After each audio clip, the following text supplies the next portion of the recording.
Vous le savez, nous sommes à un peu plus d'une semaine du premier tour des législatives. Est-ce que vous avez déjà fait votre choix selon notre sondage Opinion Wake donné à l'instant, Émilie? Je vous le rappelle, le Rassemblement national est largement en tête, 35% des intentions de vote, Front populaire 27, 20% pour la majorité présidentielle. Je vous propose d'écouter Édouard Philippe hier sur Emmanuel Macron. C'est le président de la République qui a tué la majorité présidentielle. On passe à autre chose. Et autre chose, ça ne peut pas être exactement la même chose qu'avant. Donc c'est créer une nouvelle majorité parlementaire qui fonctionnera sur des bases différentes de l'ancienne majorité présidentielle. Et j'y suis prêt, et c'est ce que j'essaie de construire.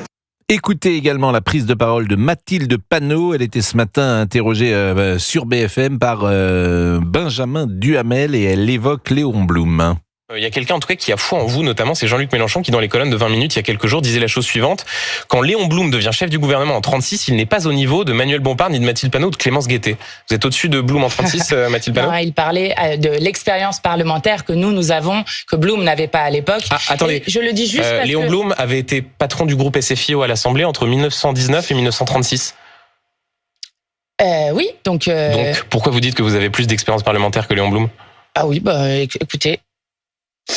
Et du fait que pour le Front populaire, contrairement au Front populaire de 36 et au nouveau Front populaire aujourd'hui, nous avons réussi à faire un accord dès le premier tour, ce qui est historique, qui n'était jamais arrivé avant. Donc juste, vous n'avez pas, attendez, pardon, mais vous n'avez pas plus d'expérience parlementaire que Léon Blum. Je ne sais pas pourquoi j'ai chopé cette info. Vous connaissiez pas l'histoire de Léon Blum? Comment? Vous connaissiez pas l'histoire de Léon Blum? Si, je l'ai même écouté à vélo quand je faisais 1000 km tout cet été.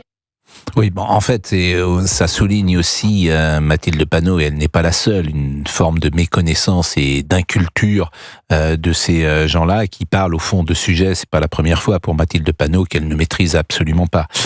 Corinne Maziero, vous la connaissez, c'est une actrice célèbre qui joue le rôle que je n'ai jamais vu d'ailleurs, mais vous allez Capitaine Marlowe. Capitaine Marlowe, voilà, j'ai jamais regardé Capitaine Marlowe, mais je sais qui est Corinne Maziero, et elle a pris la parole sur Mediaport avec une certaine élégance, manifestement, dans le discours. C'est important d'aller voter, il faut aller voter, il faut soutenir le nouveau Front populaire, c'est tout, il n'y a pas à chercher autre chose, on va voter pour ça.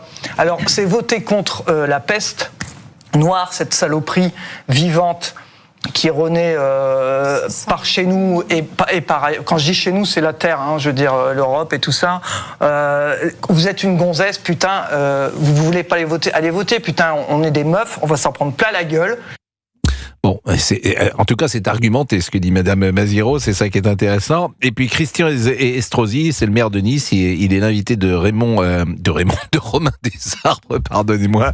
Il est l'invité de Romain Desarbres ce matin sur CNews et sur Europe 1. Romain, qu'il me pardonne, vraiment, c'est vendredi. Thanks God it's Friday. Exactly. Éric Ciotti, Christian Estrosi parle d'Éric Ciotti. Il se trouve que nous, on n'avait pas besoin de clarification sur ce qu'était Éric Ciotti dans le département des Alpes-Maritimes. Parce qu'on l'a vu passer par toutes les couleurs. Ça a été celui auquel j'ai confié une circonscription en 2007, croyant que c'était un UMP ancré dans des valeurs gaullistes comme les miennes, très profondément. Puis ensuite, je lui ai passé le relais à la présidence du département des Alpes-Maritimes. Puis après, il a trahi Sarkozy. Il a trahi Fillon, et il a trahi Pécresse. Bon, ils sont frères ennemis, manifestement, Estrosi et Ciotti. Alors, Aliou est avec nous. Aliou, vous le connaissez peut-être si vous nous écoutez régulièrement. Nous l'avions écouté une première fois, une deuxième fois, une troisième fois au téléphone. Et puis un jour, il est même venu dans notre studio. Il avait échangé avec Mathieu Vallet, qui depuis a quitté la police et est devenu député des Européennes. Donc, Aliou, je voulais avoir votre sentiment sur ces législatives qui arrivent. Bonjour. Bonjour Pascal Pro, bonjour à tous. Déjà, je trouve assez dommage que lorsque vous faites passer des sons d'hommes de gauche, de droite, lorsqu'il s'agit d'hommes de droite, vous les passez à leur avantage, et lorsqu'il s'agit de Mathilde Panot, elle a fait quand même une interview ce matin de 20 minutes et vous prenez uniquement ce passage-là qui la met à son désavantage. Je trouve ça dommage.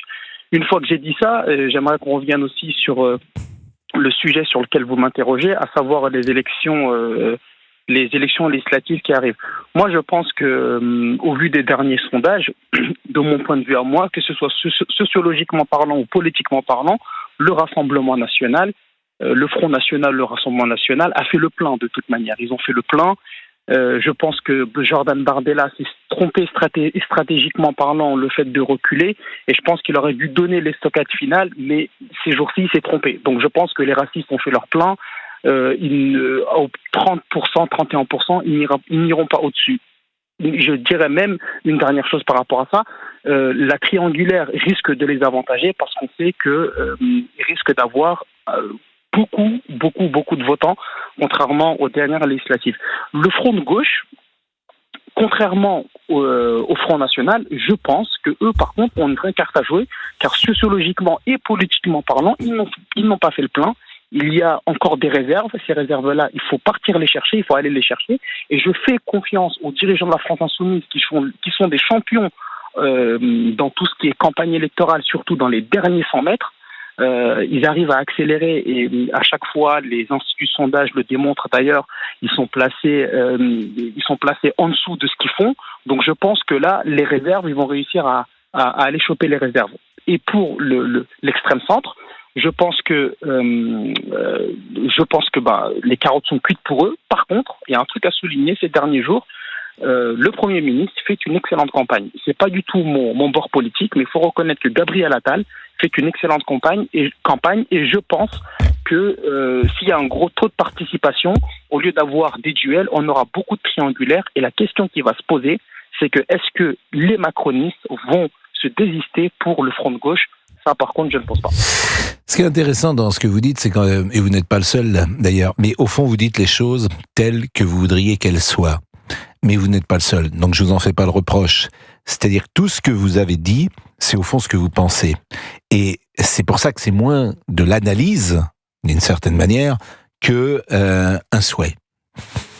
Et je me permets simplement en revanche, de contredire ce que vous dites. Tous les gens qui votent pour le Rassemblement national, je ne pense pas que vous pouvez les classer dans le camp des racistes, me semble-t-il. Et c'est vraiment pas comprendre ce vote et pas comprendre les motivations de ceux qui votent pour le Rassemblement national qui n'existaient pas il y a 40 ans. En 1974, ils n'existaient pas.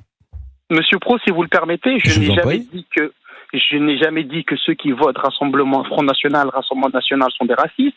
Je dis par contre ceux qui sont à la tête du Rassemblement national, ceux qui aujourd'hui... Donc Monsieur Bardella, est-ce que vous pouvez me dire en quoi Monsieur Bardella précisément est-il raciste? Eh bien, je vais vous dire.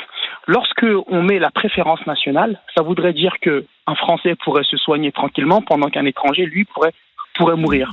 Ça, et ça, vous trouvez que ce n'est pas raciste. Lorsqu'on fait des alliances avec des gens racistes, en l'occurrence Marion Maréchal Le Pen, en 2022, lorsque l'équipe de France gagne la Coupe du Monde, qu'est-ce qu'elle dit? Elle dit que cette équipe de France-là, elle la trouve trop à l'image de l'immigration. Ça voudrait dire quoi? Ça voudrait dire que moi, noir, donc du coup, je serais moins français qu'elle. C'est pas du racisme, ça. Et j'en ai jusqu'à demain. La préférence nationale, vous savez, elle existe dans beaucoup de domaines en France, et notamment dans le milieu artistique. Mais bon, c'est un long débat qu'on ne va pas commencer là, parce que je pense que personne aujourd'hui ne peut imaginer d'ailleurs que le Front National ou soit fasciste ou soit raciste. C'était des procès. Parlez pour vous, Monsieur Pro. Il y a beaucoup de gens comme moi aujourd'hui. Vous savez, le racisme, c'est qui pensent que le Rassemblement national est un parti raciste. Après, le fait qu'ils se sont dédiabolisés, le fait qu'aujourd'hui on leur dresse un tapis rouge lorsqu'ils arrivent devant les médias. C'est les gens qui votent, vous savez, c'est les gens qui votent. Et justement, c'est intéressant de savoir pourquoi ils votent. Mais vous qualifiez la France insoumise d'un parti antisémite, sachant que personne n'est poursuivi, encore moins condamné, alors que oui, mais moi j'argumente, c'est-à-dire qu'à partir du moment où la France insoumise ne qualifie pas le Hamas d'organisation terroriste. Ils l'ont qualifié. Ils l'ont qualifié. Vous l'avez juste mal entendu ou vous avez refusé de l'entendre. Non, ils ont dit que le Hamas faisait des actes terroristes, mais n'était pas une organisation terroriste. Mais comme toujours. Et même, je vais vous dire quelque chose. C'est ce qu'on disait hier avec Monsieur Arfi. À partir du moment où vous parlez de racisme antisémite, c'est que vous refusez de parler d'antisémitisme. Mais on ne va pas entamer la discussion parce qu'on a dit que c'était la fête de la musique. Jean-Luc Mélenchon a dit il faut lutter contre le racisme antisémite. Et c'est pas la même chose, l'antisémitisme. Et c'est ce qu'expliquait hier très justement Monsieur Arfi. C'est une particularité. Mais on va pas entrer dans ces discussions parce qu'on sera pas d'accord et ça sert à rien. Vous savez, Monsieur Pro, deux secondes. Vous savez, Monsieur Pro, à chaque fois que Jean-Luc Mélenchon ouvre la bouche, on essaie de voir si il a mis les points là où il devrait les mettre, les virgules là où il devrait les mettre, sachant que lorsque d'autres le font, on ne dit rien. La première personne que j'ai entendu parler d'antisémitisme résiduel, vous savez c'est qui? C'est Alain Finkielkraut. Alain Finkielkraut est-il antisémite? Je ne le pense pas. L'antisémitisme résiduel traditionnel, comment dire, c'est ça dont parlait Alain Finkielkraut. Mais aujourd'hui, il y a un antisémitisme nouveau qui est, pour faire vite, et vous le savez bien, venu du conflit israélo-palestinien et qui gangrène notre société.